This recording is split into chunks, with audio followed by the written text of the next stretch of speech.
We are talking to Joen Johansen, President and CEO of MDC Associates, and Fran White, President of Regulatory Affairs. Good morning, you guys. Nice to see you. Good morning. Good morning. Fran, I'm going to ask you, could you describe the work you do at MDC Associates? Sure. MDC Associates was founded 30 years ago as a company to help the industry, the medical device and in vitro diagnostic industry, getting FDA clearance for new and innovative devices. Over the 30 years, we've worked with companies all over the world and brought many products to the market here in the United States. We help the companies develop regulatory strategy, commercialization, as well as with some development associated assistance as well. And just to be clear, you and a partner founded the company, is that right? Initially, I had a partner. She left very, very quickly, so I founded the company. My partner left after about 6 months. She just didn't feel that it was what she wanted to do. I decided I could hang on. Didn't know exactly what the plan was, but we grew very nicely. We have, I think right now we have 18 employees. Over the years, we've done different support. For a while, we had a call center and technical support, and we had up to 50 employees, but now we've given that service up. So we're down to about, I think it's 18 now, 18 employees. We're in Beverly, Mass. We're sort of this little hidden company that nobody knows existed. And which is interesting because we do work with companies from really all over the world. We've got clients in Israel, Ireland, Scotland, the UK, Finland, small companies in our industry, as well as a lot of startups, but a lot of large companies as well. And we are talking to you specifically today because we understand you are working on a number of companies that are trying to introduce COVID-19 testing to the market, right? Yes. So we are working with many companies with COVID-19.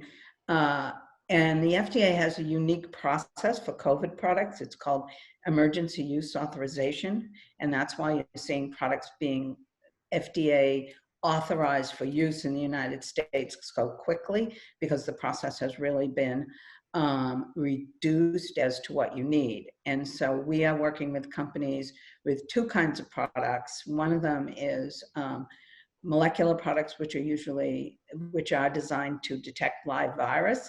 And now we're working with the serology products, which you've already often probably heard about, which are the products that will tell you if you have been exposed and you have immunity to the disease. So is that the antibody test that That's you the referred to? antibody test. Okay, so, and could you describe the test that we understand is being used right now, the swab test? And yeah. Joen, you want to take that? You can go ahead. Yeah, so this is the test to really diagnose if someone has active COVID-19 disease and if they have the virus. So a swab is usually inserted through the nose, and that sample then collects the viruses. And then it is run on these molecular platforms for identifying the viruses. So that's really what a lot of the testing is being done now. And then there's a big focus on the antibody testing to get that up and running so we can see who's actually been exposed in the community and may have already had the infection.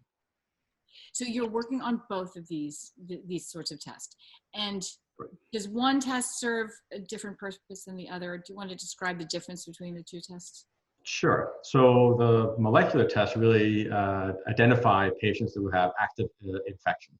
So the virus, has actually infected the patient, and they may have it in the nose, of course, other areas as well. There's people talking about having tests for saliva, the back of the throat as well, to be able to identify those. So that's really to identify the active infection population. And then for the antibody, also known as serology test, those are going to then detect whether or not a person has developed the antibody. So they may have been infected in the past. They may have had active infection in the past. That is now passed. They developed, the body, fought off the infection, developed antibodies and immunity to some extent to the infection, and then you can start to pick that up. And that immunity, we don't know exactly how long that lasts and how long the antibody lasts in the body, but certainly for a longer period of time. So as we see the active viruses go down, we should see the antibodies in the body go up. And then that's the next phase of testing, and that will be done. And that can, of course, tell folks, both the patient, but also other folks in public health, to understand how many patients actually could have had the infection, especially when we hear about patients who are asymptomatic, meaning they got the infection, but they never really got sick, right? And there's a large proportion of the population that actually may have that happen to them. It's important for us to know what that is, to understand where we are in terms of the infectious process and this pandemic. And of course, the idea is the sooner that more patients have been exposed, then maybe we can build up some sort of herd immunity, or we can see how quickly the infection is actually spreading. So then we can adjust the measures that are being taken to prevent the infection much better. And from what I understand, there is that third component of the person who is completely asymptomatic but tests positive for that molecular test, the swab test, right? And that person is probably infectious. So it's very important that we have this first test and that more people than just the symptomatic ones are tested. Is that right? I think it's the goal of the government now, and it's just so many tests. People think, oh, we have a lot of tests that have now been authorized by the FDA for use, but when you start thinking how many people need to be tested, I heard something today. I mean, serology tests, they're talking 2 to 3 million tests a day. So, and, we know we're close to that. Today on TV, they said they think 1 million tests a day have to be done to identify people who have virus and who may be spreading the virus. And right now they're only doing about 200 to 250,000 tests a day. Yeah. And so, I mean, in an ideal situation, yes, you would test everyone to see they have active virus. But as Fran mentioned, the capacity to doing that is not there. And it could also be, quite disruptive and it's very, very expensive to do. Right.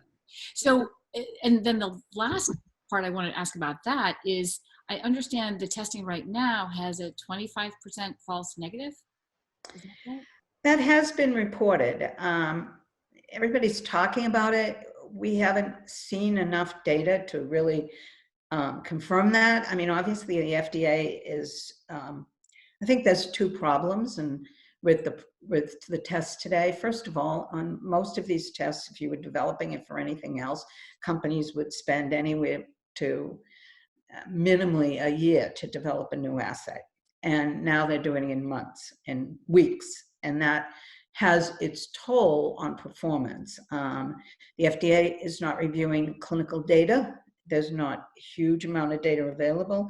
So in real life, while the FDA data can somewhat predict performance, I think when the products get into the field, we are seeing a relatively high negative, false negative rate. I don't know how high it is because it's not truly been documented yet. A lot of anecdotal information.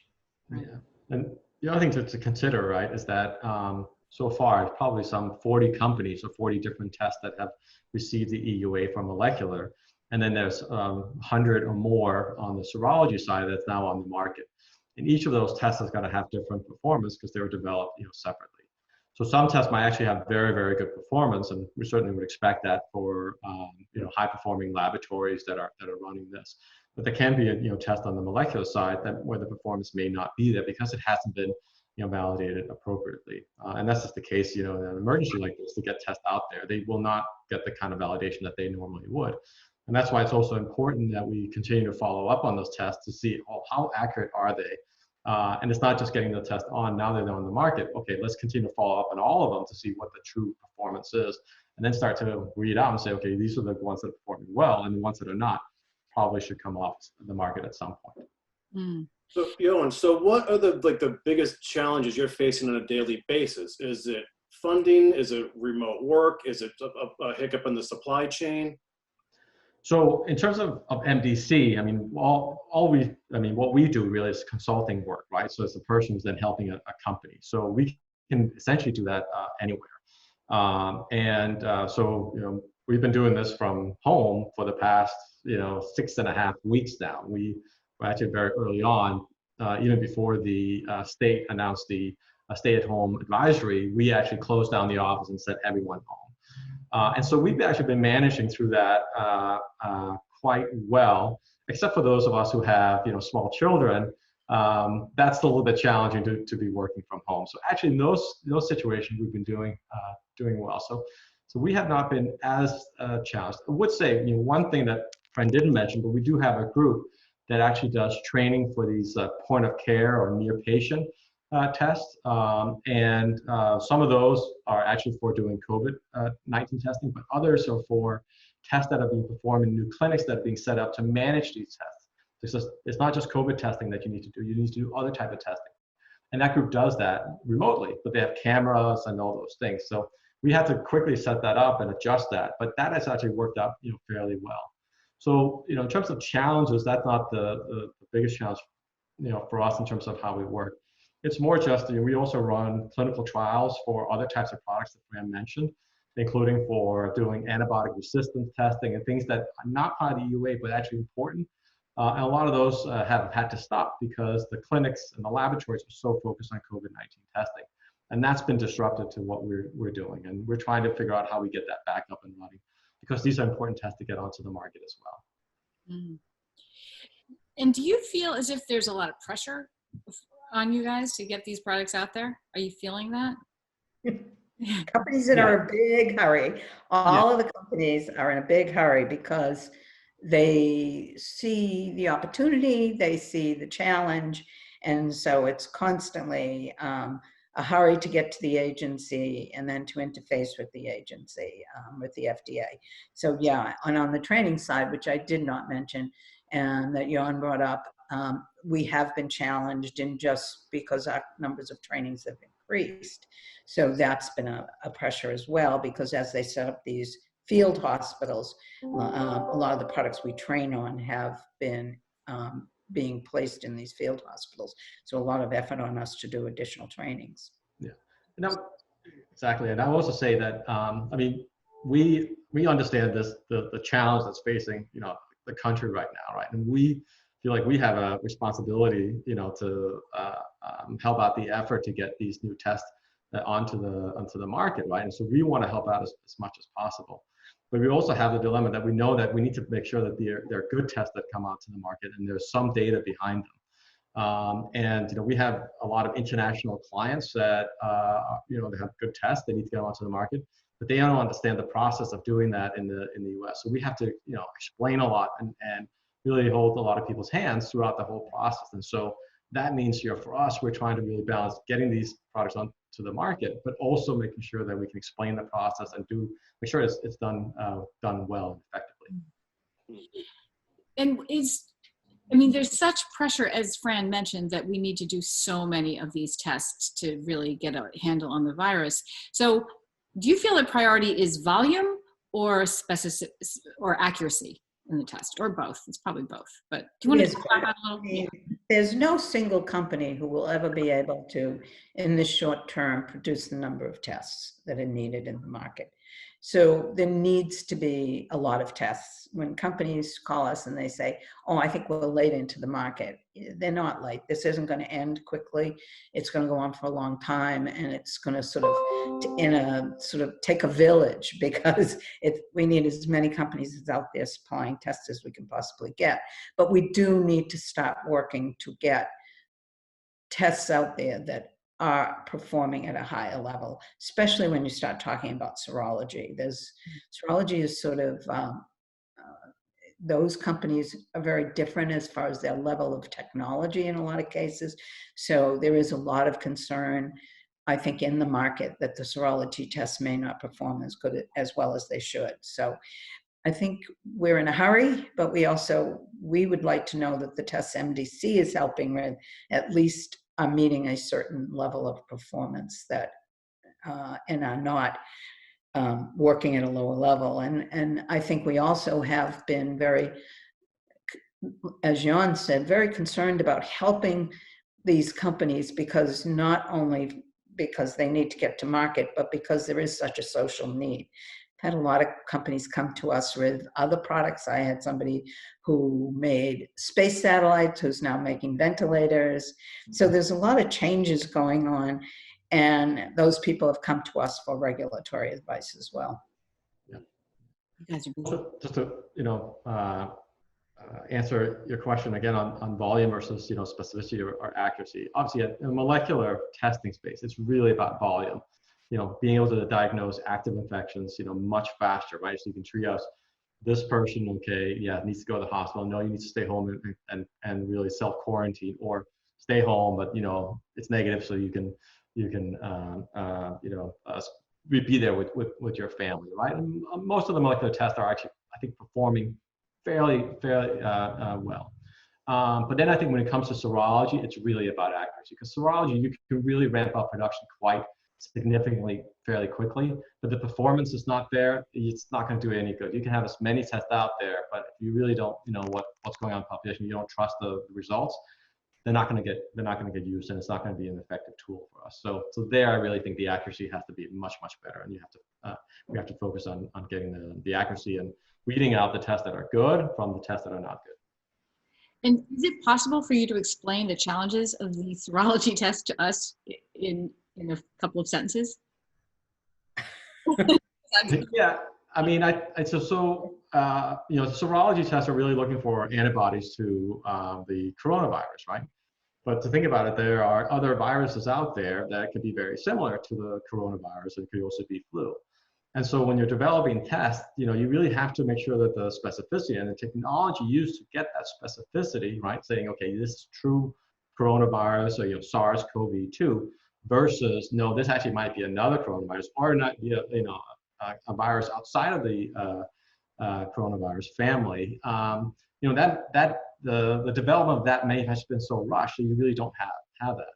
And so you might start to see quite a few false positive, or some false negatives, right? And once you start to see the inaccuracy, what will then happen is that somebody who actually might have been positive, might have been said, okay, actually you're negative, so now you need to stay away from folks, because you might actually get if somebody else has the virus, you could get infected, right?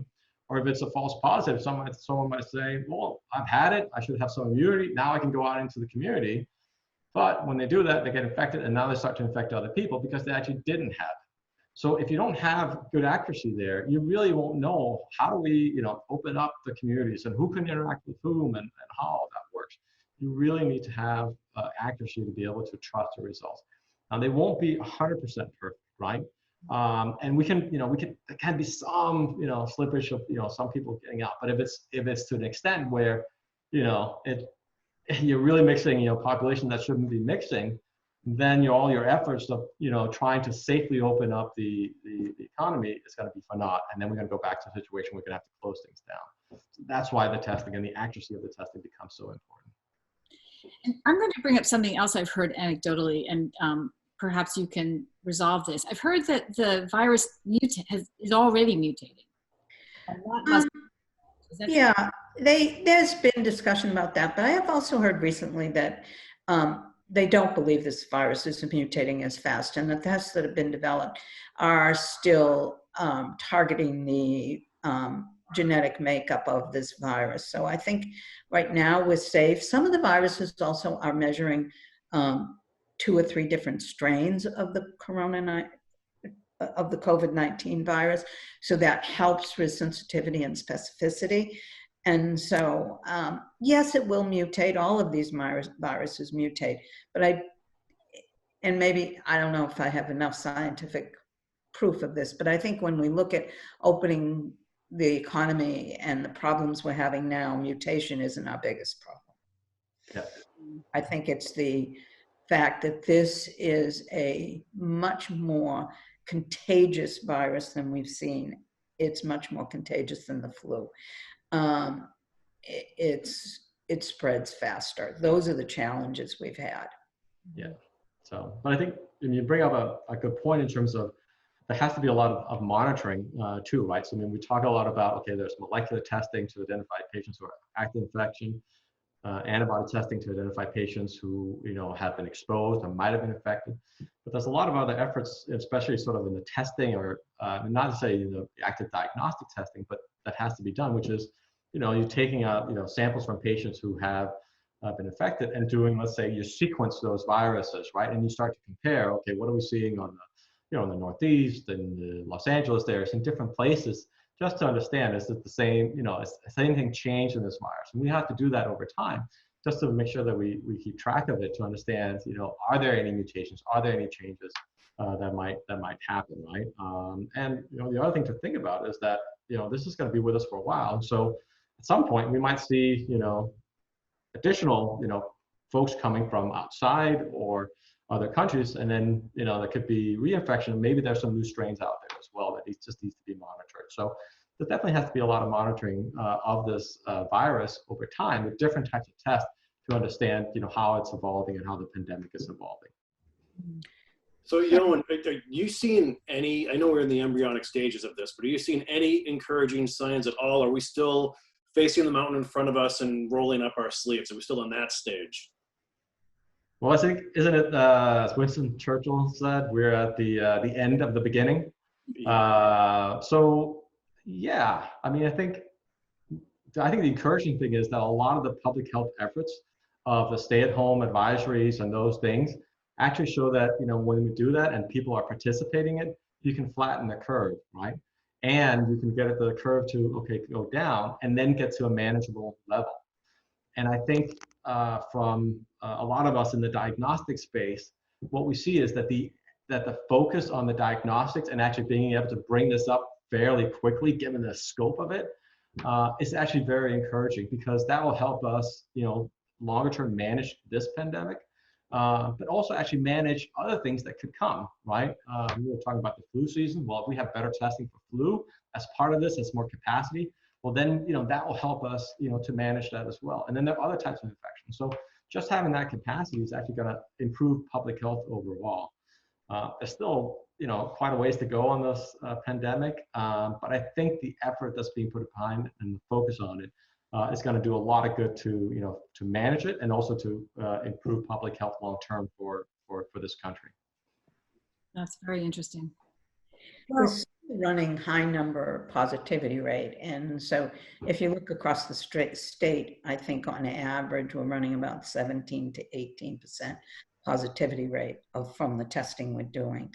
There was an article yesterday that says the WHO says that number has to go down to 10% positivity before you can consider lifting and opening the economy. That's a long way to go in a lot of ways. Then there was another Harvard article said that we should get to 3%, which I think is not probably realistic. We'll all be sitting in our houses forever. But yeah, I think we'd like to see that positivity rate start going down. We see more numbers of positives because we're doing more testing, but it's not just the numbers of positive, it's what the percentage of positives are within the population, and also what's that positivity rate of what we're seeing as we test.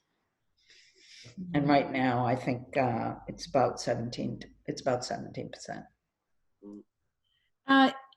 One last question. Do you know of any of groups that are working on the vaccine? Are you doing any of that work? That's not really within our scope. And so not really, we know what's going on. There's actually a gentleman here in Magnolia, believe it or not, who also is involved in vaccine development. And so when I meet him, walking, keeping our distance, we talk about that. He was involved in the development of the Ebola virus vaccine, and he says he believes we're still a year away. Well, anything else you would like people to know about your work and how the testing's going? Sure. I'm trying to get my husband up. Yeah, I think in terms of our work, I think this, despite how challenging the situation is, and in many ways how tragic it is for folks, right? It's also putting a spotlight on the important work of public health and then also diagnostics, and that's actually a boost for us, and we expect that to last for some time. But I would say that what is also really encouraging is just the number of folks who are willing to help. They're coming up with new types of tests and the innovation that we're seeing there.